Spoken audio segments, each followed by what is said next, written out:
நேற்று வந்து உங்கள் கல்ல 4000 மெட்டீரியல் வாங்கி போய்க்கிறாங்க. அதில் ஒரு நெயில் கட்டர் வெட்டவே இல்லை. என்ன தான் பொருள் விற்கிறீங்கன்னு தெரியல. அதை மாற்றி கொடுங்க. அப்படியா? பில்லை கொடுங்க. பில்லெல்லாம் எடுத்துகிட்டு வரல. நேற்று எங்கள் அம்மா தான் வந்து வாங்கினாங்க. எங்கள் அம்மா இந்த ஏரியாவில் பெரிய நியூ பார்ன் கல்லில் வாங்கினாங்க. அதான் இங்கே வந்தேன். அப்படியா? அந்த நெயில் கட்டு கொடுமா. இந்தாங்க. அம்மா, இந்த நெயில் கட்டர் நம்ம கடையில் இல்லை, ஒரு வேளை பக்கத்து கடையில் வாங்கியிருப்பாங்களோ? நானும் அதே தான் நினைக்கிறேன். இவ்வளோ காசு கொடுத்து ஒரு பொருளை வாங்குறோம், அதில் குவாலிட்டியே இல்லை. என்ன தான் பண்ணுறது தெரில.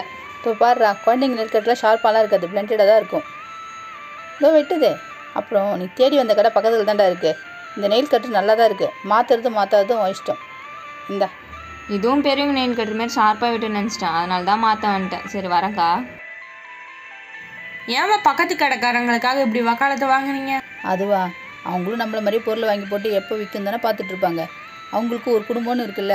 இந்த மாதிரி பொருள் மாற்றி மாற்றி வந்துட்டு இருந்தால் அவங்க மட்டும் என்ன பண்ணுவாங்க? இதெல்லாம் ஒரு சின்ன ஹெல்ப்பு தானே.